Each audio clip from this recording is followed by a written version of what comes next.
বন্ধুরা সবাইকে স্বাগতম। আশা করি ভালোই আছেন। আজকে আমরা চলে এলাম নতুন একটি রহস্যময় মুভি নিয়ে। মুভিটি একটি হরর থ্রিলার ধর্মী মুভি। চলুন কোনো এক্সট্রা ইন্ট্রো না দিয়ে সরাসরি মুভিতে চলে যাই। গল্পের শুরুতে আমরা স্যাংকে দেখতে পাই। সে তার মেয়ে ইনার সঙ্গে নতুন একটি বাড়িতে শিফট হতে যাচ্ছে। এই দুজনের জীবনে এক ধরনের নীরবতা রয়েছে। আসলে কিছুদিন আগে স্যাংয়ের স্ত্রী অর্থাৎ ইনার মা একটি গাড়ির দুর্ঘটনায় মারা গেছেন। এই ঘটনার পর থেকেই তাদের জীবনে একাকিত্ব নেমে এসেছে। ইনা তার বাবাকে কাছে পেতে চায়, কিন্তু স্যাং সবসময় তার কাজে ব্যস্ত থাকে। এ কারণে সে ইনার জন্য সময় বের করতে পারে না। এ কারণে ইনা পুরোপুরি চুপ হয়ে গেছে। সে তার বাবার কথার খুবই কম জবাব দেয়। স্যাং বুঝতে পারে যে তার জীবনে কিছু পরিবর্তনের প্রয়োজন, তাই সে একটি নতুন বাড়ি কিনেছে। যখন তারা নতুন বাড়ির দিকে যাচ্ছে তখন স্যাং দেখে রাস্তার মধ্যে একটি প্রাণীর মৃতদেহ পড়ে আছে। তিনি সেটি দেখে গাড়ি থেকে নেমে যান। অন্যদিকে ইনা গাড়ি থেকে নেমে জঙ্গলের দিকে চলে যায়। স্যাং তাকে খুঁজতে গিয়ে দেখে যে ইনা একটি বাড়ির দিকে তাকিয়ে আছে। স্যাং তাকে বলে, এটাই আমাদের নতুন বাড়ি। তারা সেই নতুন বাড়িতে ওঠে। এরপর একদিন স্যাং জানালার সামনে দাঁড়িয়ে থাকে। তখন একটি কাক জানালায় আক্রমণ করে এবং জানালার কাঁচ ভেঙে যায়। স্যাং এতে খুব ভয় পেয়ে যায় এবং প্যানিক অ্যাটাক হয়। আসলে তার স্ত্রী মারা যাওয়ার পর থেকে এটি তার সাথে বেশ কয়েকবার হয়েছে। অন্যদিকে ইনা তার ঘরে বসে মোবাইলে কার্টুন দেখছিল। ঠিক তখনই তার পেছনের আলমারির কাছে একটি অদ্ভুত শব্দ শুনতে পায়। সে ধীরে ধীরে আলমারির কাছে যায়। সে আলমারি খুলে দেখে, কিন্তু সেখানে কিছুই দেখতে পায় না। আর তখনই ইনার পেছনে একটি মেয়ের আত্মা দাঁড়িয়ে থাকে। ইনা যখন আত্মাটিকে দেখে তখন জোরে চিৎকার করে। এদিকে স্যাং, যিনি নিচে কাজ করছিলেন, ইনার চিৎকার শুনে তার ঘরের দরজায় এসে নক করেন। ইনা দরজা খুলে দেয়। স্যাং দেখে ইনা অনেক খুশি। তার হাতে একটি পুরনো পুতুল। স্যাং জিজ্ঞেস করে, এই পুতুল কোথা পেলে? ইনা বলে, আমি এই পুতুল দিয়ে খেলতে চাই। স্যাং এটি শুনে অবাক হয়, কারণ ইনার অনেক দামি দামি খেলনা রয়েছে। তবে এতদিন পরে মেয়েকে খুশি দেখে তিনি বললেন, ঠিক আছে, তুমি এটা নিয়ে খেলতে পারো। ইনা তার বাবাকে বলে না যে সে একটি আত্মা দেখেছিল। সে দীর্ঘদিন পর বাবার সাথে খুশি মনে কথা বলছিল। পরের দিন সকালে নাস্তার সময় ইনা তার বাবার সঙ্গে ভালোভাবে কথা বলে এবং বলে, আমার নতুন বাড়ি খুব পছন্দ হয়েছে, আমি এখানেই থাকতে চাই। ইনার আচরণে এমন পরিবর্তন দেখে স্যাং অবাক হলেও কোথাও যেন খুশি হয়, কারণ ইনা সাধারণত খুব মনমরা থাকে আর স্যাং তাকে খুব একটা সময় দিতে পারে না। এরপরে স্যাং একটি কনস্ট্রাকশন সাইটে যায়, যেখানে মিউজিয়াম তৈরি হচ্ছে। বাড়ি ফিরে সে ইনাকে জানায় তাকে 2 মাসের জন্য বাড়ির বাইরে গিয়ে কাজ করতে হবে। এই জন্য সে ইনার দেখাশোনার জন্য একটি মহিলা রাখার সিদ্ধান্ত নেয়। এটি শুনে ইনা খুব রেগে যায় এবং তার বাবার সঙ্গে খারাপ ব্যবহার করে। এতে স্যাং সিদ্ধান্ত নেয় ইনাকে 2 মাসের জন্য আর্ট ক্যাম্পে পাঠাবে, যাতে এর মধ্যেই তার কাজ শেষ করতে পারে, কারণ তার উপর কাজের অনেক চাপ ছিল। সেই রাতে স্যাং নিচে কাজ করছিল।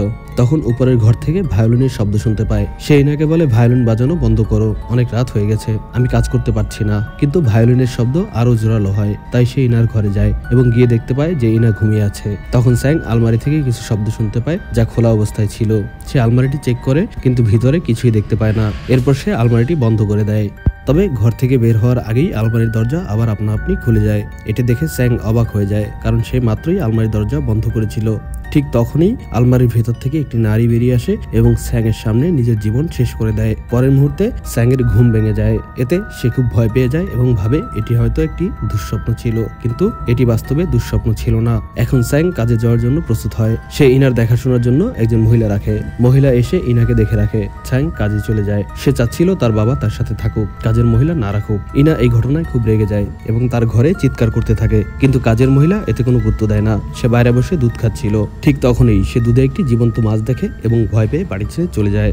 এখন ইনা পুরোপুরি বাড়িতে একা। সে তার বাবাকে খুব মিস করতে থাকে। সে তার ঘরের আলমারির সামনে দাঁড়িয়ে কাঁদতে শুরু করে। হঠাৎ আলমারির দরজা নিচ থেকে খুলে যায় এবং ভিতর থেকে অদ্ভুত কিছু শব্দ আসতে থাকে। ঠিক তখনই আলমারির ভিতর থেকে একটি শিশুর কণ্ঠ ভেসে আসে, যে ইনাকে বলে, তুমি আমার সঙ্গে এসো, আমি তোমাকে খেয়াল রাখবো। এরপর ইনার চোখ ধীরে ধীরে পেছনের দিকে ঘুরতে শুরু করে এবং তার চোখ সম্পূর্ণ সাদা হয়ে যায়। তখন আলমারির ভেতর থেকে অনেকগুলো হাত বেরিয়ে আসে এবং ইনাকে আলমারির ভেতর টেনে নিয়ে যায়। এরপর 1 মাস কেটে যায়, কিন্তু ইনার কোনো খোঁজ পাওয়া যায় না। স্যাং খুব চিন্তিত হয়ে পড়ে। সে তার মেয়েকে খুঁজতে বিভিন্ন জায়গায় বিজ্ঞাপন দেয়, কিন্তু মিডিয়া তাকে দোষারোপ করতে থাকে এবং বলে তার মানসিক অবস্থা ভালো নয়। স্যাং তার মেয়ের মিউজিক নোট বই দেখে সেখানে সে আলমারির একটি ছবি এঁকেছে। সেই ছবির সামনে একটি ডোমেন রয়েছে। এটি দেখে স্যাং কিছুই বুঝতে পারে না। এদিকে পিটার নামে এক ব্যক্তি ইন্টারনেট ছাড়ানোর অজুহাতে স্যাং এর বাড়িতে আসে। পিটার বাড়ির দেয়ালগুলো রিডিং পরীক্ষা করে। যখন সে মিটার আলমারির সামনে নিয়ে যায় তখন ফ্রিকোয়েন্সি খুব বেশি হয়ে পড়ে। এরপর পিটার স্যাংকে জানায়, আমি এখানে ইন্টারনেট ঠিক করতে আসিনি, আমি তোমাকে সাহায্য করতে এসেছি। তোমার মেয়ে যেভাবে নিখোঁজ হয়েছে একইভাবে আরো অনেক শিশু নিখোঁজ হয়েছে। আমি একজন এক্সোসিস্ট, আমার মাও এ কাজ করতেন। পিটার আরো বলেন, যখন আমার মা একটি নিখোঁজ শিশুকে খুঁজে বের করার চেষ্টা করছিলেন তখন একটি ডোমেন তাকে বশ করে নেয় এবং তার মৃত্যু হয়। আসলে যাকে তুমি আলমারি থেকে বের হতে দেখেছিলে এবং যে নিজের জীবন শেষ করেছিল সেটি কোনো স্বপ্ন না বরং বাস্তব ছিল এবং সে ছিল আমার মা। পিটার স্যাংকে জানায়, তোমার সময় খুব কম। আমাদের এই পৃথিবী এবং আত্মাদের জগতের মধ্যে একটি দেয়াল রয়েছে। কোনো মানুষ সেখানে সর্বোচ্চ 49 দিন পর্যন্ত থাকতে পারে। তোমার মেয়ে নিখোঁজ হওয়ার 46 দিন হয়ে গেছে। আমাদের হাতে আর মাত্র 3 দিন সময় রয়েছে। পিটার ব্যাখ্যা করে, আত্মারা আমাদের জগতে আসে এবং সেই মানুষদের কাছে যাদের সঙ্গে তাদের ফ্রিকোয়েন্সি মিলে যায় তারা সেই মানুষদের তাদের জগতে নিয়ে যায়। যদি আমরা তোমার মেয়েকে ফিরিয়ে আনতে চাই তবে আমাদের একটি রিচুয়াল করতে হবে। স্যাং এতে রাজি হয়। এরপর পিটার স্যাংয়ের বাড়িতে নানা সরঞ্জাম বসায়, আলমারির সামনে একটি ক্যামেরা সেট করে এবং সেখানে ছোট একটি পুতুল রেখে দেয়, কারণ ডোমেন পুতুলের প্রতি আকৃষ্ট হয়। চারপাশে পবিত্র মন্ত্র লাগানো হয় যাতে ডোমেন চিরতরে মানব জগতে প্রবেশ করতে না পারে। তারা রিচুয়াল শুরু করে। কিছুক্ষণ পর আলমারির দরজা খুলে যায়। ক্যামেরা পর্দায় তারা দেখতে পায় এবং স্যাং তার মেয়ের ভায়োলিনের শব্দ শুনতে পায়, কিন্তু দ্রুতই সবকিছু শান্ত হয়ে যায়। পিটার ও স্যাং আলমারির কাছে গিয়ে দেখে যে পুতুলগুলো তারা রেখেছিল তাদের মাথা নেই। পিটার সিদ্ধান্ত নেয় এবার বড় পুতুল রাখবে। তারা টেডি বিয়ার রাখে এবং আবার রিচুয়াল শুরু করে, কিন্তু এবার কিছুই ঘটে না। পিটার ক্লান্ত হয়ে পড়ে এবং সোফায় ঘুমিয়ে পড়ে। হঠাৎ স্যাং ক্যামেরা পর্দায় কিছু নড়াচড়া দেখতে পায়। সে তার মেয়ের ঘর থেকে ভেসে আসা ইনার কণ্ঠস্বর শুনতে পায়। স্যাং দ্রুত ইনার ঘরে যায়, কিন্তু পেছন থেকে দরজা নিজে নিজে বন্ধ হয়ে যায়। ঠিক তখনই একটি শিশুর ডেমন হাজির হয় এবং স্যাংয়ের উপর আক্রমণ করে। পিটার ঘুম থেকে জেগে ওঠে এবং স্যাংয়ের কানে থাকা ফোনের মাধ্যমে তাকে নির্দেশ দেয়, তোমার চোখ বন্ধ রাখো। স্যাং চোখ বন্ধ করে, এতে ডোমেন তাকে আক্রমণ করতে পারে না। ঘরের ভেতরে অনেক শিশুর আত্মা ছিল যারা সবাই স্যাংকে খুঁজছিল। এদিকে পিটার, যিনি তাকে গাইড করছিলেন, তাকেও একটি শিশু আত্মা আক্রমণ করে এবং তাকে বাতাসে তুলে ধরে। পিটার সেই শিশুটির মুখ দেখে চিনতে পারে যে এটি সেই প্রথম শিশুটি যে পূর্বে নিখোঁজ হয়েছিল। অন্যদিকে স্যাং ধীরে ধীরে হামাগুড়ি দিয়ে এগোতে থাকে। যখন সমস্ত শিশু আত্মা তাকে খুঁজে বেড়াচ্ছিল হঠাৎ তার স্মার্ট ওয়াচ বাজতে শুরু করে, যা আত্মাদের তার দিকে দৃষ্টি আকর্ষণ করে। স্যাং তৎক্ষণাৎ ঘড়িটি খুলে দূরে ছুঁড়ে ফেলে দেয়। সে এক চোখ খুলে দরজার দিকে তাকায় এবং সে দ্রুত সেখানে ছুটে যায়। দরজা খোলার সময় আত্মারা তাকে আক্রমণ করার জন্য ছুটে আসে, কিন্তু স্যাং দরজা খুলে বাইরে বেরিয়ে দরজা বন্ধ করে দেয়। স্যাং পিটারের কাছে ফিরে যায়। পিটার গুরুতর আহত অবস্থায় ছিল। স্যাং তাকে হাসপাতালে নিয়ে যায়। অজ্ঞান হওয়ার আগে সেই শিশুটির নাম বলে যার আত্মাকে সে দেখেছিল এবং যে কিনা প্রথম নিখোঁজ হয়েছিল। এরপর স্যাং সেই শিশুটির বাবার সঙ্গে দেখা করতে তার বাড়ি যায়। সেই বাবা প্রথমে কথা বলতে অস্বীকৃতি জানায়, কিন্তু স্যাং যখন তার মেয়ের পুরনো পুতুলটি দেখায় যেটি স্যাং ইনার হাতে দেখেছিল, তখন সেই শিশুটির বাবা আতঙ্কিত হয়ে পুতুলটি ভেতরে নিয়ে গিয়ে সেটি পুড়িয়ে ফেলার চেষ্টা করে। যখন সেই বাবা পুতুলটি পুড়িয়ে ফেলার চেষ্টা করছিল তখন তার ঘরের আলমারির দরজা নিচ থেকে খুলে যায়। সেখান থেকে তার মেয়ের আত্মা বেরিয়ে আসে এবং তার উপরে আক্রমণ করে। স্যাং ভেতরে ঢুকে দেখে ঘরে কেউ নেই, কিন্তু সেই বাবা যাকে তার মেয়ের আত্মা বশ করে রেখেছিল সে স্যাং এর উপরে আক্রমণ করে। এরপরে যখন সেই বাবা তার মেয়ের স্মৃতিগুলো দেখতে থাকে সেগুলো স্যাং এর মধ্যেও ভীষণ হিসেবে আসতে থাকে। এতে স্যাং জানতে পারে বহু বছর আগে যখন বিশ্বজুড়ে মান্দা চলছিল সেই বাবার ব্যবসা পুরোপুরি ধ্বংস হয়ে যায়। তখন সে তার স্ত্রীকে হত্যা করে এবং তার মেয়েকে আলমারির ভেতরে আটকে রাখে। তার মেয়ে বারবার কাঁদতে থাকে ও চিৎকার করতে থাকে, কিন্তু তার বাবার মায়া হয় না, ফলে মেয়েটি আলমারির ভেতরে মারা যায়। সেই থেকেই তার আত্মা সেই সব শিশুদের টেনে নিয়ে যায় যাদের বাবা মা তাদের প্রতি মনোযোগ দেয় না। সেই বাবার মেয়ের আত্মা কেবলমাত্র তাদের ধরে নিয়ে যায় যেসব শিশুরা একাকিত্বে ভোগে এবং বাবা মায়ের অবহেলার শিকার হয়, এবং এই শিশুদের সঙ্গেই তার ফ্রিকোয়েন্সি মিলে যায়। আর সে মৃত্যু এবং জীবনের মাঝের দেয়াল পার করে আলমারির মাধ্যমে তাদের জগতে টেনে নিয়ে যায়।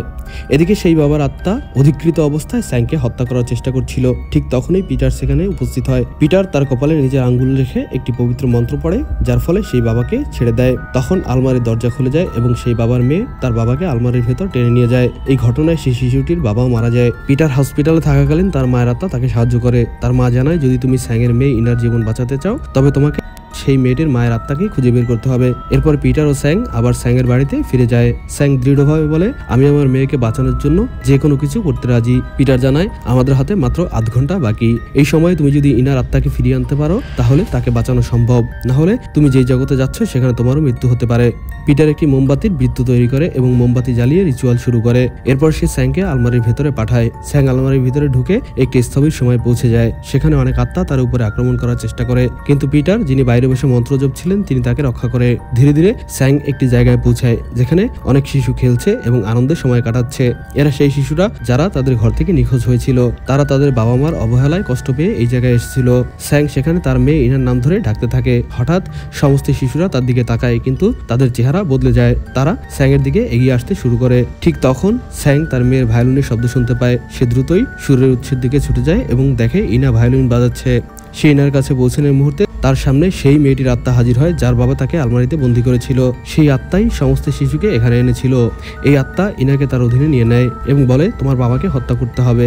ইনা আত্মার নির্দেশে তার বাবাকে আঘাত করার জন্য এগিয়ে যায়। এদিকে পিটার বাইরে বসে নিরন্তর মন্ত্র পড়ছিল, কিন্তু সেই ডোমেন যে সমস্ত শিশুকে এই জগতে নিয়ে এসেছিল তার শক্তি দিয়ে মন্ত্রের সব মোমবাতি নিভিয়ে দেয়। তখন পিটারের মায়ের আত্মা তাকে জানায় যে তোমাকে সেই মেয়েটির মায়ের আত্মাকে খুঁজে বের করতে হবে যাকে তার বাবা আলমারির ভেতরে আটকে রেখেছিল। পিটার তার শক্তি ও মন্ত্র ব্যবহার করে সেই মেয়েটির মায়ের আত্মাকে আত্মাদের জগতে পাঠায় যেখানে ইনা তার বাবাকে হত্যা করেছিল। ঠিক সেই মুহূর্তে মেয়েটির মা তার নাম ধরে ডাকতে থাকে। মেয়েটি তার মাকে খুব ভালোবাসতো। তার মায়ের কণ্ঠ শুনে মেয়েটির রূপ বদলাতে শুরু করে এবং সে তার মায়ের দিকে এগিয়ে যায়, কিন্তু সে তার মাকে স্পর্শ করতে পারে না। এতে সে ক্ষুব্ধ হয়ে পড়ে এবং সেই সময় তাকে তার বাবার করা নিষ্ঠুরতম মুহূর্তগুলো মনে পড়তে থাকে যখন তাকে আলমারিতে বন্দী করা হয়েছিল। এই স্মৃতিগুলো তাকে কষ্ট দেয়, কিন্তু ঠিক সেই সময় সেই জায়গায় থাকা অন্য শিশুরাও স্বাভাবিক হতে শুরু করে। অন্য সমস্ত শিশুরা যারা একসময় নিজেদের বাবা মায়ের অবহেলার কারণে এই জগতে আটকে পড়েছিল তারা আবার স্বাভাবিক অবস্থায় ফিরে আসে। তাদের ভেতরে থাকা দুঃখ কষ্ট দূর হতে থাকে। এদিকে স্যাগের হাতে সময় খুব অল্প ছিল। সে দ্রুত এগিয়ে যায় তার মেয়ে ইনাকে তুলে নেয়। পিটার তখনও সেই রাস্তাটি খুলে রেখেছিল যা তাদের মানব জগতে ফিরিয়ে আনতে পারবে। স্যাং ইনাকে নিয়ে দ্রুত সেই দরজা দিয়ে ফিরে আসে এবং আলমারির দরজাটি চিরতরে বন্ধ করে দেয়, কিন্তু তার মনে সেই আত্মাদের জগতে কাটানো কোনো সময়ের স্মৃতি থাকে না। সে এখন তার বাবার সাথে খুব ভালো সময় কাটায়। স্যাং এখন তার মেয়ের প্রতি পূর্ণ মনোযোগ দেয় এবং তাকে সময় দেয়, ফলে ইনা খুব খুশি। গল্পের শেষ দৃশ্যে আমরা একটি শিশুকে দেখতে পাই যে একটি আলমারির দরজার সামনে দাঁড়িয়ে আছে। এটি ইঙ্গিত করে যে সেই মেয়েটির ডোমেন এখনোই সেই সব শিশুদের শিকার করে চলছে যাদের বাবা মা তাদের প্রতি যত্নশীল নয় এবং যারা মানসিকভাবে ক্ষতিগ্রস্ত। এই মুভিটি থেকে একটি মেসেজ দেওয়া হয়েছে যে আপনি আপনার সন্তানদের পর্যাপ্ত সময় না দিলে তারা একটি মানসিক প্রতিবন্ধকতার শিকার হয়ে মানসিক ভারসাম্য হারিয়ে ফেলতে পারে বা তাদের মেধা মননশীলতায় বাধাগ্রস্ত হতে পারে। এমনকি এতে আপনার সন্তান আস্তে আস্তে মৃত্যুর দিকেও চলে যেতে পারে। সুতরাং আপনার পরিবারকে যথেষ্ট সময় দিন। দিন শেষে যাকে আপনি সবচেয়ে কাছে পাবেন সেটা আপনার সন্তান এবং আপনার পরিবার। আজকের ভিডিও এ পর্যন্তই। যারা সময় নিয়ে ভিডিওটি শেষ পর্যন্ত এসেছেন তাদের সবাইকে ধন্যবাদ।